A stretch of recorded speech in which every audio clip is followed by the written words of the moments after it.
મહંતની નિમણૂક માટે જૂનાગઢની અંદર કાર્યવાહી શરૂ કરવામાં આવી છે। મહંતની નિમણૂક માટેના ફોર્મ જાહેર કરાયા છે। જૂનાગઢ પ્રશાસન દ્વારા એ 3 મંદિરના મહંતની નિમણૂક કરવા માટેનું એક ફોર્મ બહાર પાડ્યું છે।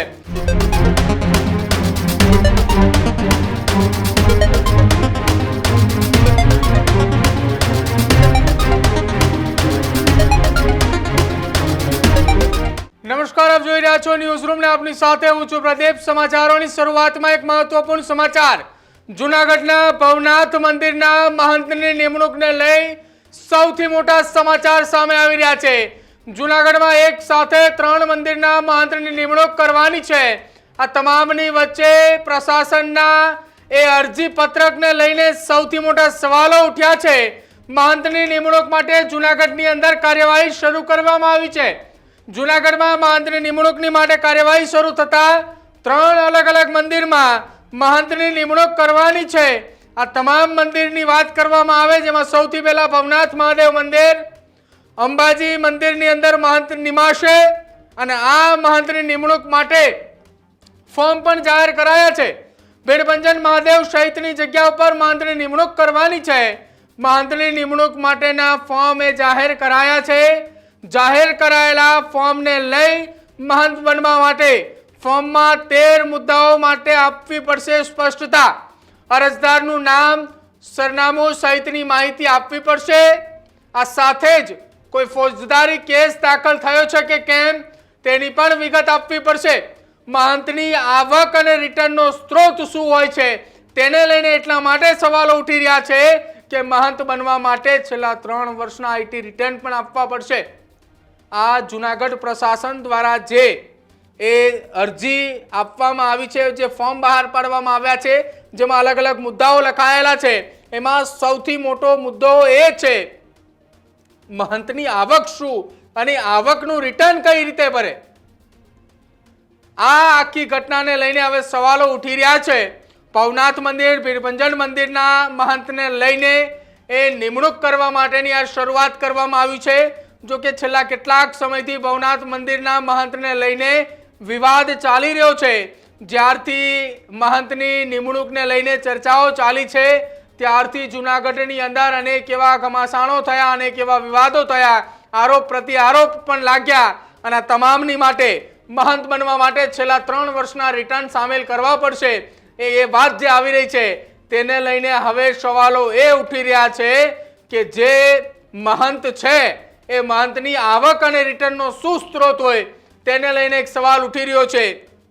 હવે આ સવાલ ઉઠતાની સાથે જ પ્રશાસનની સામે એટલા માટે સવાલ ઉઠી રહ્યા છે કે તેમને જે મુદ્દા આધારિત જે દસ્તાવેજી પુરાવો, જે જરૂરિયાત મુજબના જે મુદ્દાઓ લખવામાં આવ્યા છે કે આ ફોર્મની સાથે આટલા પુરાવા આપવા પડશે, તો એ પુરાવાની અંદર મહંતની આવકના ભાગરૂપે શું લખવાનું આવશે અથવા તો રિટર્ન જે આપવાની વાત છે એ શું, એ રિટર્ન કોઈ મહંતે ભરે તો એ કયા આધાર પુરાવાને લઈને તેઓ રિટર્ન ભરતા હોય છે। આ તમામે સવાલો ઉઠી રહ્યા છે। જૂનાગઢની અંદર હાલ આ ચર્ચાનો વિષય બન્યો છે અને આ જ મુદ્દે આજે વાત કરવી છે। જે આખી આ ઘટના બની છે એ ઘટનાની અંદર એવી પણ વાત સામે આવી છે પણ જેટલા પણ મહંત એ ફોર્મ ભરે છે તો એ ફોર્મ ભરવાને લઈને તેમની સામે કોઈ ફોજદારી ગુનો છે કે નહીં તેનો પણ ઉલ્લેખ કરવો જરૂરી છે। મારા સહયોગી દીક્ષિત ઠકરાર જોડાયા છે। દીક્ષિત, જૂનાગઢની અંદર ભવનાથ મંદિર સહિત અન્ય 3 મંદિરોના નિમણૂકની ચર્ચાની વચ્ચે જે પ્રશાસન દ્વારા ફોર્મ બહાર પાડવામાં આવ્યા છે જેમાં 13 જેટલી વિગતો માંગી છે, એમાંની એક વિગત જેની ચર્ચા ન માત્ર જૂનાગઢ પરંતુ તમામે જગ્યાએ થઈ રહી છે, મહંતની આવક શું, આવકનો સ્ત્રોત શું અને આ તમામની વચ્ચે રિટર્ન તો ક્યાંથી હોય એમની પાસે। એટલે એક આપણામાં કહેવત છે કે સાધુ તો ચલતા ભલા। જી, હવે ચલતા ભલા સાધુ હોય તો સાધુભાઈ રિટર્ન ક્યાંથી આવે એક સવાલ છે। પરંતુ જે હોય યા તો પ્રશાસન છે ગમે એવા નિર્ણય થાય અને ગમે એવા નિર્ણય કરી શકે। જૂનાગઢ છે અને જૂનાગઢને આપણે કહીએ તો એક હરિદ્વારની જેમ, અને તમે જૂનાગઢમાં જાઓ તો જેટલા કંકણ એટલા શંકર અને અલગ અલગ જગ્યાએ તમને સેંકડો સાધુઓ મળે। પણ આ સેંકડો સાધુમાંથી પ્રશાસન હવે રિટર્ન ભરતા સાધુની સોચ છે તે પડી છે કે ભાઈ જો તમે રિટર્ન ભરતા હોય તો તમે ભવનાથ મંદિરના સાધુ બની શકો, જો તમે રિટર્ન ભરતા હોય તો તમે અંબાજી મંદિરના સાધુ બની શકો, જો તમે રિટર્ન ભરતા હોય તો ભીડભંજન મહાદેવ મંદિરના સાધુ બની શકો. એટલે કે આ એક ફોર્મ છે, જે ફોર્મ બહાર પાડવામાં આવ્યું છે તો ખૂબ ઇન્ટરેસ્ટિંગ ફોર્મ છે. પહેલાં તો તમારું નામ, તમારો પરિચય, તમારું સરનામું, તમે ભૂતકાળમાં ક્યાંય મહંત હતા કે નહીં, તમારી ચાદર વિધિ થઈ છે કે નહીં, ચાદર વિધિ થઈ છે તો કોને ચાદર વિધિ કરી છે, આવા અલગ અલગ મુદ્દાઓ છે તે ટાંકવામાં આવ્યા છે. પરંતુ ઉડીને આંખે વળગે તેવો એક સૌથી મોટો જે મુદ્દો લખવામાં આવ્યો છે તે મુદ્દો એવો છે કે તમે આખી ઘટનામાં આઈટી રિટર્ન ભરો છો કે નહીં. 13 અલગ અલગ મુદ્દા છે તે લખવામાં આવ્યા છે. તેમાં અરજદારશ્રીનું પૂરું નામ, સરનામું અને અટક બરાબર છે હોવું જોઈએ. અરજદારશ્રીનું પૂરું નામ, પાછી મોબાઈલ નંબર, આધાર નંબર. જો આધાર નંબર ખૂબ જરૂરી છે કે ક્યાંથી આવે છે, કોણ છે કોણ નહીં, તે આખી માહિતી હોવી જોઈએ અને 100% જરૂરી છે. સાથે જ અભ્યાસની વિગત, એટલે કે સાધુ છે તે અભ્યાસી પણ હોવો જોઈએ, તેને ખૂબ તેનો અભ્યાસ પૂરો હોવો જોઈએ અને તેની સાથે પ્રમાણપત્ર પણ હોવું જોઈએ. જોકે આ મુદ્દાને લઈને પણ સાધુ સંતો મને ગણગણાટ છે કે સાધુ ભણેલા ક્યાંથી હોય ભાઈ, નાના હોય ત્યારથી ઘણા બધા જગ્યાએ સાધુ થઈ ગયા છે, છતાં પણ અભ્યાસની વિગત છે તે મૂકવામાં આવી છે. સાથે જ આવક, 6 નંબરનું ખાનું કે જેમાં આવક લખવામાં આવ્યું છે અને તેમાં લખવામાં આવ્યું છે કે કેટલી આવક છે, 3 વર્ષમાં કેટલી આવક છે અને તેના આઈટી રિટર્ન પણ સામેલ કરવાના છે. એટલે પ્રદીપ, તમે જોઈ શકો કે 3 વર્ષમાં આવક ક્યાંથી થાય, કોણ થાય અને સાધુ ક્યાં કમાવા જતા હશે. કેમ જુનાગઢ પ્રશાસને આવો નિર્ણય કર્યો, કેના ઈશારે કર્યો, આ ઈશારો કોણ કર્યો, એના પ્રકારનું ફોર્મ મોકલવામાં આવ્યું, તે એક સૌથી મોટો સવાલ છે. કારણ કે કોઈ સાધુ ક્યારે હોઈ શકે કે જ્યારે તેને જીવનનો તમામ મોહ, માયા, ત્યાગ, આ તમામ વસ્તુ છે તે છોડી દીધી હોય ને એકદમ તે સાધુ જીવન જીવતા હોય, તેને પૈસાની કંઈ પડી ન હોય. પણ છેલ્લા ઘણા બધા સમયથી જોઈએ છે કે સાધુઓ હવે તો ઇનોવા ગાડીઓમાં પણ ફરે છે ને ફરવા પણ જોઈએ, પણ એ કંઈ કમાવા નથી જતો તો તેને આઈટી રિટર્ન ભરવાનું આવે. ત્યારે આઈટી રિટર્ન ભરવાનો મુદ્દો છે તે ખરેખર મને ખૂબ અઘરો અને ચર્ચાસ્પદ લાગે છે કે કેમ સાધુ બનવા માટે આઈટી રિટર્નની જરૂર પડે. તેની સાથે જ સેવા પૂજા અંગેના અનુભવની વિગતો માગવામાં આવી છે, કામ ધંધો પણ માગવામાં આવ્યો છે. તમે શું કામ ધંધો કરો છો? એટલે સાધુ કોઈ કામ ધંધો કરતા હોય અને જો તે કામ ધંધો કરતા હશે તો જ તેને મહંતનું પદ મળશે. આ પણ એક જુનાગઢ પ્રશાસનને મારો સવાલ છે, તમે જવાબ આપો કે કેમ આ પ્રકારના ફોર્મ છે તે ભરવામાં આવ્યા. જો પાછો 9મા નંબરનો મુદ્દો ખૂબ મહત્વનો છે કે તેમાં લખવામાં આવ્યું છે કોઈ ફોજદારી કેસ દાખલ થયેલ છે કે નહીં. બિલકુલ સાચી વાત, ગુનેગારો હોય, વિવાદાસ્પદ હોય, ચર્ચાસ્પદ હોય, આવા લોકોને દૂર રાખવા જોઈએ, તો એક સારો મુદ્દો છે.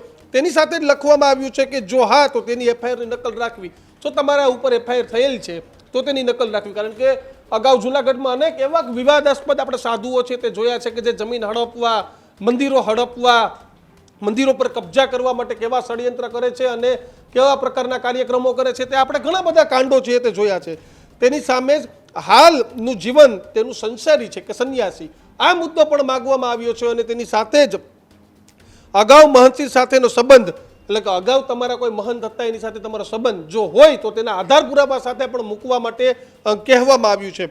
અરજદારશ્રીની ચાદર વિધિ થયેલ છે કે કેમ, એટલે કે ચાદર વિધિ થતી હોય છે તેના કોઈ ગુરુ બનાવ્યા છે કે નહીં, અને જો હા તો તેના પણ આધાર પુરાવાની વિગત છે તે મૂકવાની રહેશે. અને છેલ્લા નંબરનો મુદ્દો અન્ય પુરાવાની વિગત, અરજદારે પોતાની સેવા પ્રવૃત્તિ બાબતે પ્રોફાઇલ પુરાવા સાથે રજૂ કરી શકે છે. એટલે કે આખી ડિટેલ છે તે પ્રદીપ માંગવામાં આવી છે, પણ એક ડિટેલ અને 2, એક તો અરજદાર કામ ધંધો શું કરે છે, એટલે સાધુ હોય તો કામ ધંધો કેમ કરતો હોય, ને બીજું આઈટી રિટર્ન, તો સાધુ સંત આ લોકો આઈટી રિટર્ન ક્યાં ભરવા જાય. એટલે જુનાગઢ પ્રશાસન પાસે આના કોઈ જવાબ હોય તો આપે, કારણ કે કોઈ સાધુ કોઈ સંત એ આઈટી રિટર્ન ક્યાંથી ભરવા જાય. એટલે કે આ 2 મુદ્દા છે તે પ્રદીપ ખૂબ મહત્વના લાગે છે. દીક્ષિત, સાધુ તો ચલતા ભલાય આપણે ત્યાં કહેવત છે, અને સંત સુરા અને સાવજોની ભૂમિ આપણે જુનાગઢ કહીએ છીએ. અનેક એવા સંતો એ જુનાગઢની અંદરથી છે. હવે જુનાગઢ પ્રશાસનને 3 સંતોની જરૂર છે, 3 મહંતો જોઈએ છે અલગ અલગ મંદિર માટે. જુનાગઢની અંદર આપણને ખ્યાલ છે કે જ્યારે મહાશિવરાત્રી હોય, રવેડી હોય, હજારોની સંખ્યામાં સાધુ સંતો ત્યાંથી આવતા હોય, એ ક્યાં આવે ક્યાં જાય કોઈને ખબર નથી. હવે તમામની વચ્ચે આઈટી રિટર્ન ભરતા હોય એવા 3 સંતો ગોતવાના છે. તો શું ખરેખર જુનાગઢમાંથી આવા 3 સંતો મળશે કે જે આઈટી રિટર્ન ભરતા હોય, ધંધો પણ કરતા હોય, જે ધંધાની વાત કરવામાં આવે તો સાધુ સંત સિવાય કોઈ બિઝનેસ સાથે સંકળાયેલા હોય એનું રિટર્ન ભરતા હોય તો એ ચાલે ખરા? એટલે પ્રદીપ, આ લોકોએ તો એક રીતે તમે જોવું ને તો ઘણા બધા લોકોએ ધર્મને તો ધંધો બનાવી જ દીધો છે, પણ પ્રશાસન કેમ ધર્મને ધંધો બનાવવા માંગે છે ને એ ખબર નથી પડતી. કેમ આઈટી રિટર્નની જરૂર પડી? તમે વેરીફાઈ કરો, તમે તપાસ કરો. આ તો આઈએસ કે આઈપીએસ અધિકારી બનવા જવું હોય ને તેમાં જેટલા પ્રશ્નો પૂછે તેટલા પ્રશ્ન પૂછવામાં આવે. જો આધાર કાર્ડ જરૂરી છે કે કોઈ યુપી બિહારથી આવેલો ગેંગસ્ટર હોય, કોઈ વિવાદાસ્પદ માણસ હોય, કોઈ બળાત્કારી હોય, કોઈ ખૂનનો આરોપી હોય, કોઈ મર્ડરનો આરોપી હોય, એ અરજી ન કરી દે એના માટે તમે આધાર કાર્ડ માંગો જરૂરી છે. કારણ કે ઘણા બધા જુનાગઢમાં એવા સંતો છે કે ભૂતકાળમાં કેવા કેવા કાંડમાં ફસાયેલા છે તે તમામ લોકોને ખબર છે, અને પછી 1000 વખત ખુલાસાઓ કરવા જવા પડે છે. ત્યારે આ એક પ્રદીપ મહત્વની વાત છે કે આધાર કાર્ડ ખૂબ જરૂરી છે, તેનું નામ જરૂરી છે, તેના ઉપર કોઈ એફઆઈઆર થઈ છે કે નહીં જરૂરી છે. અને એક કોલમ વધારે નહીં ઉમેરવાની હતી કે તમે કેટલા કેટલા વિવાદમાં આવ્યા એ લખો. બિલકુલ. અને એક છે કે તમારી ચાદર વિધિ થઈ છે કે નહીં. ઘણા બધા સંતો એવા છે કે જેને 3-4 ગુરુ બનાવેલા છે, તેમાં કેનું નામ લખવું એ એક સવાલ છે. તો મહત્વની વાત તો આખી ઘટનામાં એવી છે કે કોના ઈશારે આ ફોર્મ તૈયાર કરવામાં આવ્યું છે, કઈ રીતે આ ફોર્મ તૈયાર થઈ રહ્યું છે, અને મૂળ સોરઠી પરંપરાના જે સંતો છે કે જે જુનાગઢમાં રહે છે, આ તેનો નિકાલ કરવાનો કાર્યક્રમ છે કે શું? આ તમામ મુદ્દા સવાલ થઈ રહ્યા છે. જ્યારે સનાતનના લઈને આવા મુદ્દા આવ્યા છે ત્યારે ન્યૂઝ રૂમ સતત બોલતો આવ્યું છે, અને ફરીથી આ જેવું લાગ્યું કે આઈટી રિટર્ન, અને જો પ્રશાસન એનો યોગ્ય જવાબ આપશે કે ભાઈ શા માટે આઈટી રિટર્નની જરૂરિયાત પડી તો તે પણ બોલીશું. પણ જો અત્યાર પૂરતી વાત કરવામાં આવે તો આ મુદ્દો પ્રદીપ ગળે ઉતરતો નથી, એ વાત નક્કી છે. બિલકુલ દીક્ષિત, આભાર જોડાવા બદલ. તો હાલ એ ચર્ચા એ ગુજરાતની અંદર ચાલી રહી છે, ખાસ જુનાગઢની અંદર. જુનાગઢ પ્રશાસન દ્વારા એ 3 મંદિરના મહંતની નિમણૂક કરવા માટેનું એક ફોર્મ બહાર પાડ્યું છે. 13 જેટલા મુદ્દાઓ છે. 1-2 મુદ્દાઓની ચર્ચા એ અલગ થઈ રહી છે. 2-4 મુદ્દા, જો એ મુદ્દાઓ લખ્યા છે તો એ મુદ્દાએ પ્રશાસને વિચારીને લખ્યા છે, પરંતુ પ્રશાસને એનો ખુલાસો કરવો જોઈએ કે તમારે આઈટી રિટર્ન ભરવાનું, આઈટી રિટર્ન છેલ્લા 3 વર્ષનું, એ કયા આઈટી રિટર્ન તમારે મૂકવાના. બીજી એ વાત, તમે કેટલા વિવાદોમાં આવ્યા છો એ વિવાદોનું પણ ખાનું રાખવું જોઈતું હતું, તો પણ ખબર પડે કે આપણી પાસે જે વિગતો આવી છે મહંતની, એની અંદર એના કેટલા વિવાદો છે, શું હકીકત નથી. આધાર કાર્ડ સહિતના પુરાવા જે માંગ્યા છે એ પુરાવા યોગ્ય છે. જે પ્રમાણે દીક્ષિતે જણાવ્યું એ પ્રમાણે કે બહારના રાજ્યમાંથી કોઈ ના આવે, સાથે ચાદર વિધિ થયેલી હોવી જરૂરી છે, એના પણ પુરાવા જરૂરી છે. ભૂતકાળના એ પૂર્વ મહંત છે એમની સાથે શું નાતો છે એ પણ જરૂરી છે. આ તમામ વસ્તુ જરૂરી છે, પરંતુ આઈટી રિટર્નની જે વાત કરવામાં આવી રહી છે, એવા કેટલા મહંતો જુનાગઢની અંદર હશે કે જે આઈટી રિટર્ન ભરતા હશે, અને આઈટી રિટર્ન ભરતા હશે તો કયા આધાર પુરાવાને લઈને તેઓ આઈટી રિટર્ન ભરે છે? સાધુ સંતોએ કોઈ બિઝનેસ સાથે જોડાયેલા છે, અને જોડાયેલા છે તો સાધુ સંતો કેમ? આ એક સવાલ ઉઠી રહ્યો છે. આ સવાલ એટલા માટે ઉઠી રહ્યો છે કે જુનાગઢની અંદર મહંતની નિમણૂકને લઈને હવે ચર્ચાઓ ચાલી રહી છે. એમાં 3 મહંતની નિમણૂક કરવાની છે અલગ અલગ મંદિરોની અંદર, અને તમામ મહંતોની નિમણૂકને લઈને 13 જેટલા મુદ્દાઓ છે. એમાંનો એક મુદ્દો 3 વર્ષનું આઈટી રિટર્ન, આવકનો સ્ત્રોત. આ એ વાત ગળા હેઠે નથી ઉતરી રહી. એટલા માટે નથી ઉતરી રહી કે આ કોના ઈશારે ફોર્મ તૈયાર થઈ રહ્યા છે, અને જો કોઈના ઈશારે ફોર્મ તૈયાર થયા હોય તો સરકારે પણ જુનાગઢ પ્રશાસનનું ધ્યાન દોરવું જોઈએ. જુનાગઢ પ્રશાસને પણ ગંભીરતાથી નોંધ લેવી જોઈએ કે આપણે કોના ઈશારે નાચી રહ્યા છીએ. આપણે એ મંદિરનો વહીવટ નથી કરવાનો, આપણે મંદિરમાં મહંતની નિમણૂક કરવાની છે. તમારું શું માનવું છે એ ન્યૂઝરૂમ ગુજરાતના ડિજિટલ પ્લેટફોર્મ પર જરૂર જણાવજો.